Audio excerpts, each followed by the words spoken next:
প্রিয় দর্শক বন্ধুরা, সবাইকে স্বাগত নতুন একটা ভিডিওতে। আশা করছি আপনারা সকলেই ভালো আছেন আর আমিও ভালো আছি।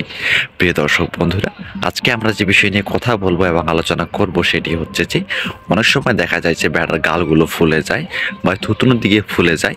তো এই ফুলে যাওয়ার কারণটা কি বা কী কী কারণে এই সমস্যাটা হয়, আজকে আমরা সেসব বিষয়গুলো জানবো এবং কীভাবে এটার সমাধান হবে সেগুলো নিয়ে আলোচনা করবো। তো চলুন কথা না বাড়িয়ে শুরু করি।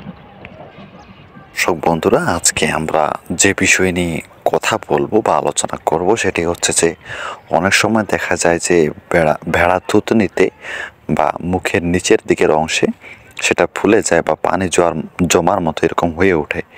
এটা সাধারণত হয়ে থাকে আপনার কৃমির জন্য। আর একটা সমস্যা আছে, যেটা হচ্ছে যে অনেক সময় আমরা দেখি যে ডোবার ঘাস বা খাল বিলের ঘাস খাওয়ার পর এই সমস্যাটা হয়।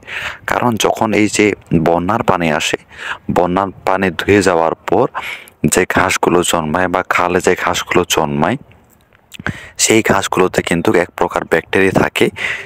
যে ঘাসটি তারা গ্রহণ করবে সেই ঘাস, অর্থাৎ সেই ব্যাকটেরিয়াটা জন্মগ্রহণ করে বা বাসা বাঁধে। সেই ঘাসটি যখন আপনার গৃহপালিত পশু, ভেড়া, ছাগল, গরু খেয়ে ফেলে, তখন এই রোগটা দেখা যায়। এই রোগটা অনেকটা মারাত্মক। তো চেষ্টা করবেন যত দ্রুত সম্ভব এটি নিরাময় করার। এই জন্য অনেক সময় এটি হয় আপনার কৃমির অভাবে বা কৃমির প্রভাবে, যার জন্য এই রোগটি হয়। আর যেটা বললাম যে ব্যাকটেরিয়া জনিত কারণে এই রোগটা হয়।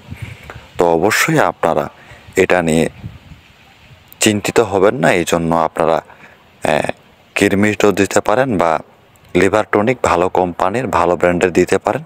এবং তাছাড়া আপনার এলাকার যেসব ডাক্তার আছেন বা যেসব পশু চিকিৎসক আছেন তাদের শরণাপন্ন হতে পারেন যে ভাই, আমার তো এই সমস্যা, আপনি যদি পারেন তাহলে এই সমস্যাটা সমাধান করতে পারেন বা করে দিলে ভালো হয়।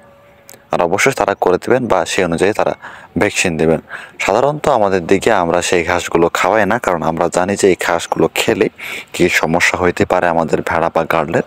এই জন্য আমরা বেশ সতর্ক থাকি, যার কারণে আমাদের দিকে এই রোগটা তেমন হয় না, হয় খুব অনেক অল্প, অনেক কম।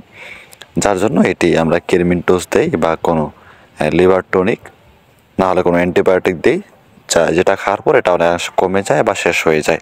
এটা হচ্ছে বিষয়। তো আমাদের দিকে সেরকম হয় না বলে এটার বিষয় নিয়ে আমি তেমন অভিজ্ঞ না। তো আমি এই জন্য এইটাই পরামর্শ দিতে পারি যে আপনারা পশু চিকিৎসকের বা ভেটেরিনারি যেসব ডাক্তার আছে তাদের শরণাপন্ন হতে পারেন। আশা করি তারা আপনাদের ভালো চিকিৎসা দিবে। যত সম্ভব আপনারা এর চিকিৎসা করে নেবেন, কারণ এর ফলানোর সময় দেখা যায় এটা অনেক বড় ফুলে গেলে তখন ভেড়া ঠিক মতো খাইতে পারে না এবং আস্তে আস্তে সে খাওয়া বন্ধ করে দেয়, সে নিস্তেজ হয়ে যায় এবং মারা যায়। এই জন্য আপনারা এই চিকিৎসা যত তাড়াতাড়ি পারেন করে নেবেন, এটাই ভালো হবে। আশা করছি বন্ধুরা আমাদের ছোট্ট ভিডিও আপনার ভালো লেগে থাকে, আমার ছোট্ট চ্যানেলটিকে সাবস্ক্রাইব করে পাশে থাকবেন এবং পাশে থাকা বেল আইকনটি ক্লিক করে রাখবেন, যাতে করে আমার আপলোড দিয়ে ভিডিও আপনাদের কাছে গিয়ে পৌঁছে আপনারা দেখতে পারেন। দেখা হচ্ছে নতুন ভিডিওতে নতুন বিষয় নিয়ে। ভালো থাকবেন। আর যদি ভুল কোনো কিছু বলে থাকে অবশ্যই ছোট ভাই হিসেবে ক্ষমা দৃষ্টিতে দেখবেন। ভালো থাকবেন। ধন্যবাদ।